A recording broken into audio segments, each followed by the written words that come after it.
রমনের বাবা হর্ষনাথ ধনেশগঞ্জের মস্ত আড়তদার। বছরখানেক আগে রমেনকে সে তার পিস্তুত ভগ্নিপতি সূর্যপদের কাছে পাঠিয়ে দিয়েছিল ছেলেটাকে একটু শান্তশিষ্ট ভদ্র বানাবার আশায়। রমেন একেবারে মারাত্মক রকম দুরন্ত হয়ে উঠেছিল। কিছুতেই সে তার সঙ্গে এঁটে উঠতে পারছিল না। 2-3 বার কোর্টে পর্যন্ত তাকে দৌড়তে হয়েছিল ছেলের জন্য।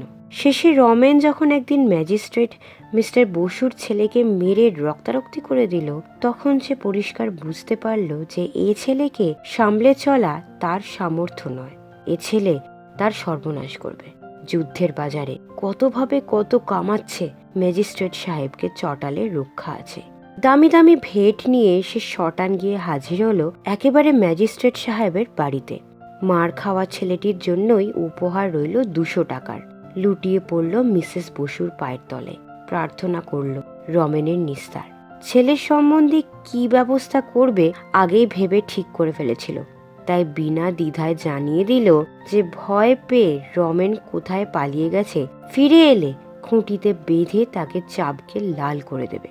সেদিনই রমেনকে নিয়ে সে কলকাতার রওনা হয়ে গেল ছেলেকে সূর্যপদের জিম্মা করে দেবার জন্য। রমেনের মা একটু আপত্তি করেছিল। উনি স্বদেশী টদেশী করেন শুনেছি, খোকাকে আবার না বিগড়ে দেন। হর্ষনাথ বলেছিল, স্বদেশী না ছাই, জেলে যেত না স্বদেশী করলে। ওসব টাকা উপায়ের ফিকির, ছেলেদের দিয়ে দলটল সমিতি টমিতি করে চাঁদা তুলবার জন্যে। মাস্টারিতে কি কারো পেট চলে? শহরতলিতে সূর্যপদর বাড়ি। এক রাত্রির বেশি হর্ষনাথ থাকতে পারেনি। তার কত কাজ ধনেশগঞ্জে।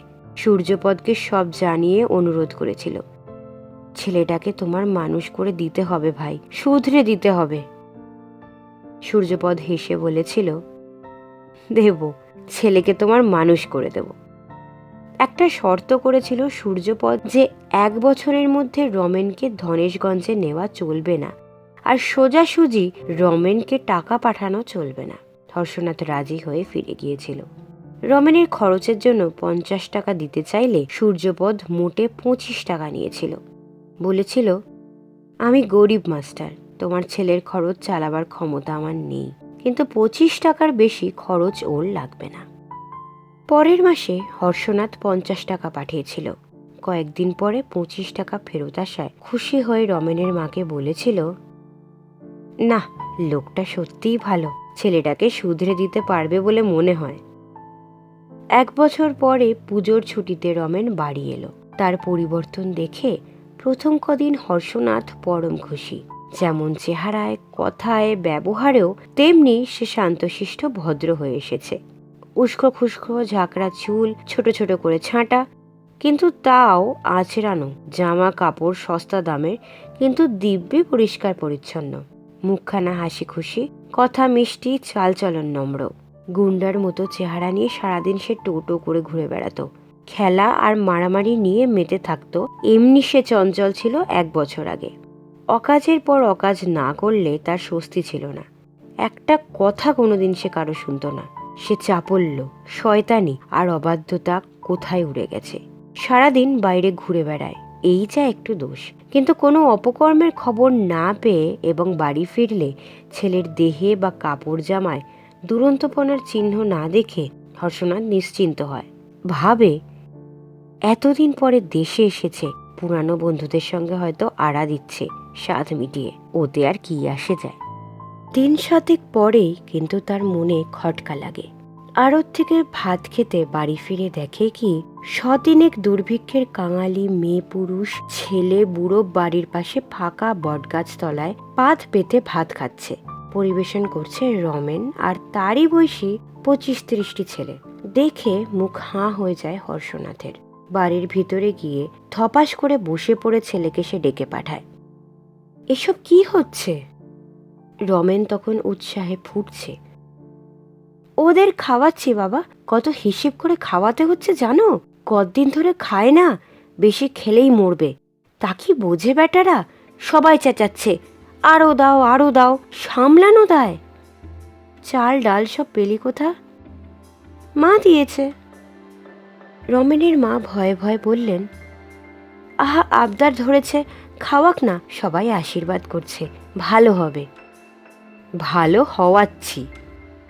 বাড়ির ভাড়ারটাই প্রায় ছোটখাটো একটি গুদামঘর। আগে হর্ষনাথ রমেনের মার কাছ থেকে ভাড়ারের চাবি সংগ্রহ করল। তারপর বটতলার খাওয়া শেষ হলে সকলকে হাঁকিয়ে দিল। আঁধার নেমে এলো রমেনের মুখে। সে বলল, আমি ওদের 7 দিন রোজ খাওয়ার কথা বলেছি বাবা, তারপর ওরা গায়ে ফিরে যাবে। চুপ কর, বেয়াদব কোথাকার। 7 দিন ধরে খাওয়াবে? আমাকে ফতুর করার মতলব? দিন যায়, প্রতিদিন চারিদিকে অসহায় ক্ষুধিতের কান্না হু হু করে বেড়ে যেতে থাকে। রমেন আর হাসে না। খেতে বসে ভাত ছড়িয়ে উঠে যায়। দুধ পড়ে থাকে দুধের বাটিতে। সন্দেশ পিঁপড়েই খায়। হর্ষনাথ রাগ করে বলে, কি জ্বালা বাপু, কেন, হয়েছে কি? না খেয়ে মরে যাবে। তুমি কিছু করবে না বাবা? দিলাম যে 20 মণ চাল রিলিফে। 20 মণ? তোমার আড়তে হাজার হাজার মণ চাল রয়েছে। সবাই ছিছি করছে বাবা, সবাই আমায় ঘৃণা করছে তোমার ছেলে বলে। চুপ কর, বেয়াদব কোথাকার। 2 দিন রমেনকে খুঁজে পাওয়া যায় না। রমেনের মা কেঁদে কেটে অস্থির হয়। মনে মনে যথেষ্ট শঙ্কিত হলেও হর্ষনাথ বাইরে মুখ গম্ভীর করে থাকে। রাগে ভয়ে দুশ্চিন্তায় তার মেজাজটা যায় বিগড়ে। ভাবে, রমেন ফিরলে মেরে তাকে আস্ত রাখবে না। 2 দিন পরে রমেন ফিরলে তার চোখের চাউনি দেখে দুটো ধমক দিত, কিন্তু তার সাহস হয় না। কেমন এক খাপ ছাড়া অদ্ভুত দৃষ্টিতে রমেন আজকাল তার দিকে তাকাতে আরম্ভ করেছিল। দেখে তার কেমন ভয় ভয় করে। কোথা গিয়েছিলি না বলে? অনাথবাবুর সঙ্গে সাতগাঁয়। অনাথবাবুর সঙ্গে? তার পরম শত্রু অনাথবাবু, এই সেদিন যার জন্য প্রায় 1000 মণ চাল গুদামে তোলার বদলে বাধা দামে বিক্রি করে দিতে হয়েছে তাকে। রমেন আবেদন আর আবদারের সুরে বলে, কি অবস্থা হয়েছে তুমি ভাবতে পারবে না বাবা। তুমি এক কাজ করো বাবা, যে দামে কিনেছিলে 1 টাকা লাভ রেখে চাল বেচে দাও। তোমার তো লোকসান হবে না। কত লোক বাঁচবে ভাবো দেখি। লোকসান হবে না? না, 40 টাকার জায়গায় 14 টাকায় বেচলে লোকসান হবে না? কি হিসেব তুই শিখেছিস? কথাটা হর্ষনাথ উড়িয়ে দেবার চেষ্টা করে। তখন রমেন বলে, তাহলে তোমার সব চাল আমি বিলিয়ে দেব বাবা। আগে থেকে বলে রাখলাম, তোমায় আমি মানুষ খুন করতে দিব না। ছোট মুখে বড় কথা বলিস না, থাবড়া খাবি। বলে রাখলাম, দেখো। ছেলে মানুষের হালকা কথা কে তা মনে রাখে? আড়তে তার কত লোকজন, গুদম তালা বন্ধ। চাইলেই কি আর চাল বিলিয়ে দিতে পারবে রমেন? 50 জন বন্ধু আর অনাথবাবুকে সঙ্গে নিয়ে এলেও নয়। সেজন্য হর্ষনাথের ভাবনা হলো না। ছেলের পাগলামি দেখে মনটা শুধু খারাপ হয়ে গেল। কি কুক্ষণেই ছেলেকে মানুষ হতে পাঠিয়েছিল সূর্যপদর কাছে। এর চেয়ে ছেলেটার শয়তান গুন্ডা থাকাও ভালো ছিল। বয়স বাড়লে আপনি শুধরে যেত। দিন কতক পরে হর্ষনাথ ব্যবসার কাজে 3 দিনের জন্য বাইরে গেল। আড়তে বলে গেল, রমেন এসে গোলমাল করলে যেন ভালোভাবে শাসন করে দেওয়া হয়, আর অনাথ এসে হাঙ্গামা করলে যেন সোজা পুলিশ ডেকে ধরিয়ে দেওয়া হয়। একবার থানাটাও ঘুরে গেল, অনাথ কিভাবে তার ছেলের মাথা বিগড়ে দেবার চেষ্টা করছে জানিয়ে দেবার জন্য। পরদিন সকালে আড়তে ও আড়তের সামনে হৈ হৈ কাণ্ড শুরু হয়ে গেল। নিতাই চরণ আড়তের প্রধান কর্মচারী। বাবু নেই বলে আড়ত খুলতে লোক পাঠিয়ে নিজে একটু বেলা করে হেলতে দুলতে এসে দেখে কি প্রায় 100-5 লোক জমা হয়েছে আড়তের সামনে। তাড়াতাড়ি ভিতরে ঢুকে নিতাই চরণের চক্ষু স্থির। আড়তের যে কোণে 1000 টিন তেল ছিল পরশু পর্যন্ত, সেখানে মেঝেতে তেল, আর ময়লার পুরো পাকের ওপরেই আড়তের সবাই বসে আছে। তফাতে হর্ষনাথের 2 নলা বন্দুক হাতে দাঁড়িয়ে রমেনের সমবয়সী ছেলেতে আড়ত বোঝাই, আসুন নিতাই কাকা, গুদামের চাবিটা দিন তো। চাবি কোথা পাবো? চাবি তোমার বাবার কাছে। তাহলে ওখানে গিয়ে বসুন, দরজা ভাঙতে হবে।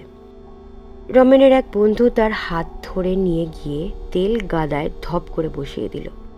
রমেন বলে, এই বন্দুক নিয়ে একজনের ঠ্যাং খোঁড়া করে দিয়েছিলাম, মনে আছে তো? কেউ কোনো ফন্দি ফিকির চালাকি করবার চেষ্টা করবেন না, সত্যি সত্যি গুলি করব কিন্তু।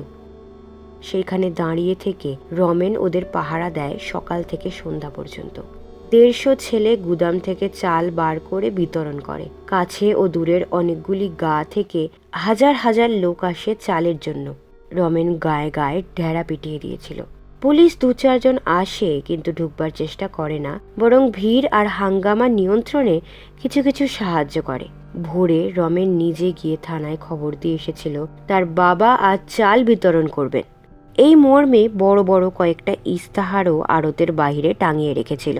সন্ধ্যার সময় চাল শেষ হলো। খবর পেয়ে পরদিনই হর্ষনাথ ফিরে এলো। ছেলেকে সামনে রেখে ঘুম খেয়ে রইল। তার কান্না পাচ্ছিল।